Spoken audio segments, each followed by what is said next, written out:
그랩홀딩스. 이 회사 이름 들어보셨나요? 정말 모든 걸 다 가진 것처럼 보였거든요. 혁신적인 아이디어에 그걸 실행하는 능력, 그리고 폭발적인 성장까지. 그런데 말이죠. 이상하게도 시장은 이 엄청난 기업을 외면하고 있어요. 도대체 왜일까요? 오늘 바로 이 기묘한 역설, 그랩의 이야기를 한번 파헤쳐 보겠습니다.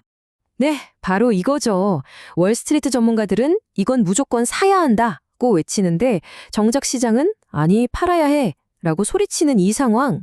회사는 계속해서 우리 역대 최고 실적 냈습니다 하고 발표하는데 시장 반응은 그야말로 냉담 그 자체입니다. 정말 이상하죠? 지금부터 도대체 왜 이런 일이 벌어지고 있는지 그 속사정을 한번 들여다보겠습니다.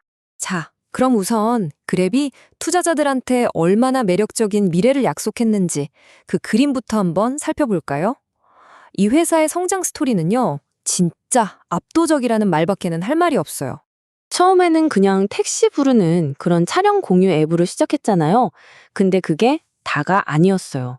순식간에 음식 배달, 간편 결제, 심지어는 금융 서비스까지 말 그대로 동남아시아 사람들의 일상생활 전부를 파고드는 그런 슈퍼앱이 된 거죠. 정말 눈부신 변신이었습니다. 그리고 그랩의 야망은 여기서 끝이 아니었습니다. 슈퍼뱅크라고 해서 디지털 은행업에도 뛰어들고 모멘타라는 회사랑 손잡고 자율주행 기술까지 개발하겠다고 나섰으니까요. 이건 성장의 끝이 보이지 않는 그런 미래를 약속하는 거나 마찬가지였죠. 이 문구가 당시 분위기를 정말 잘 보여주는데요. 시장의 대사제들이 강력 매수라는 선언으로 축복했다. 그러니까 잘 나가는 애널리스트들은 거의 만장일치로 그랩의 미래는 밝다고 했고 당연히 투자자들도 그 말을 믿고 기대를 걸었죠. 그런데 모든 게 이렇게 완벽해 보일 때 있잖아요. 꼭 뭔가 이상한 일이 생기더라고요. 설명하기 힘든 아주 기묘한 현상이 나타나기 시작합니다. 바로 의심의 첫 번째 신호였죠. 핵심이 뭐냐면요. 회사는 계속해서 우리 이렇게 잘하고 있어요 하고 좋은 뉴스를 쏟아내는데 주가는 꿈쩍도 안 하는 거예요. 정말 미동도 없이요. 오히려 이상할 만큼 고요했다고 할까요? 이 기계 속의 유령이라는 표현이 정말 딱 들어맞는 상황이었어요. 상식적으로는 당연히 올라가야 할 주가가 마치 보이지 않는 어떤 힘에 꽉 붙들린 것처럼 그 자리에서 계속 맴돌기만 한 거죠. 바로 그때였습니다. 회사의 실적 같은 펀더멘털과는 별개로 오로지 주가 데이터만 가지고 분석하는 이 기술적 지표들이 완전히 다른 이야기를 하기 시작한 겁니다. 정반대의 신호를 보내기 시작했어요. 자, 이걸 보시면 이 모순이 한눈에 들어옵니다. 한쪽에서는 앞으로 계속 오를 겁니다 하는 장밋빛 예측이 나오는데 다른 한쪽에서는 차트가 당장 팔아라 라고 아주 차갑게 경고등을 켜고 있는 거죠. 이 엄청난 차이, 바로 여기서부터 그랩의 미스터리가 본격적으로 시작되는 겁니다. 그리고 이 이상한 상황은 시간이 지날수록 점점 더 심해졌어요. 그랩이 정말 깜짝 놀랄 만한 실적을 발표하잖아요? 그러면 그럴수록 시장의 침묵은 더 깊어지고 오히려 그 고요함이 더 불안하게 느껴지는 그런 상황이 된 거죠. 2024년 실적을 한번 볼까요? 와, 이건 그냥 기록적입니다.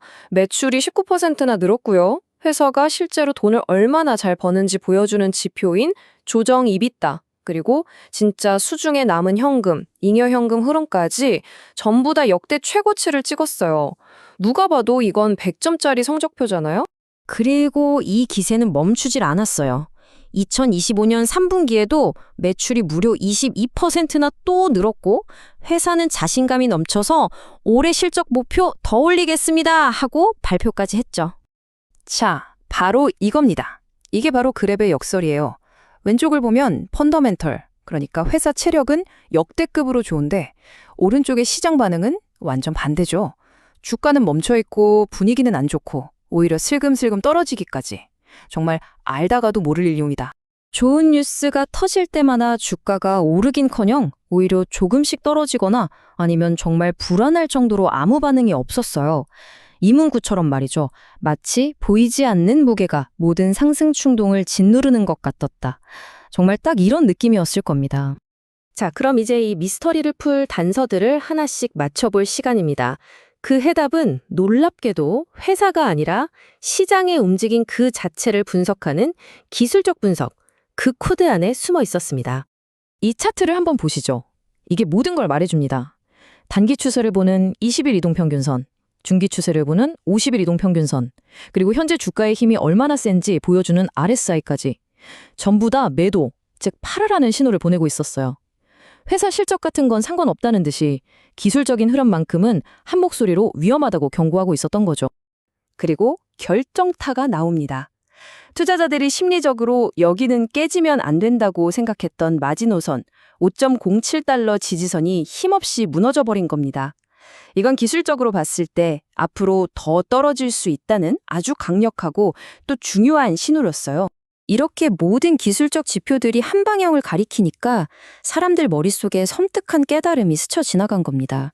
어쩌면 이 문제는 그냥 시장이 좀 불안해서 혹은 단기적인 악재 때문이 아닐지도 모른다는 생각, 뭔가 더 근본적인 문제가 있는 건 아닐까 하고 말이죠. 그리고 마침내 하나의 유력한 가설이 등장합니다.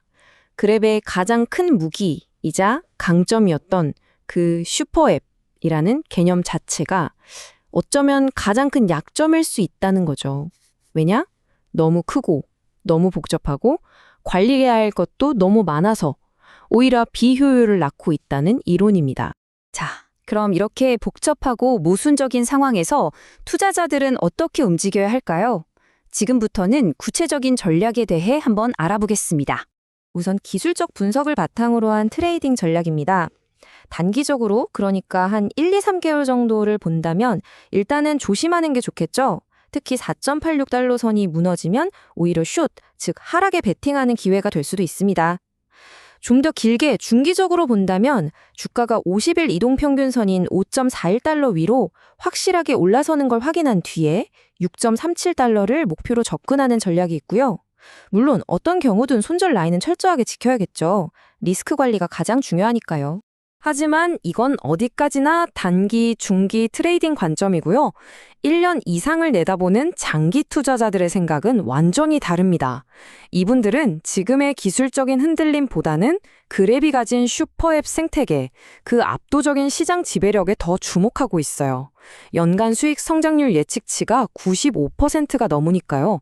그래서 오히려 주가가 5달러 밑으로 떨어질 때마다 이게 기회다 하면서 꾸준히 사모으는 이른바 분할 매수 전략을 쓰는 거죠. 장기적으로는 8달러까지도 갈 수 있다고 보는 겁니다. 결국 이 그랩의 역설은 딱 떨어지는 하나의 정답을 주진 않습니다. 대신 우리에게 아주 흥미롭고 또 근본적인 질문 하나를 던지죠.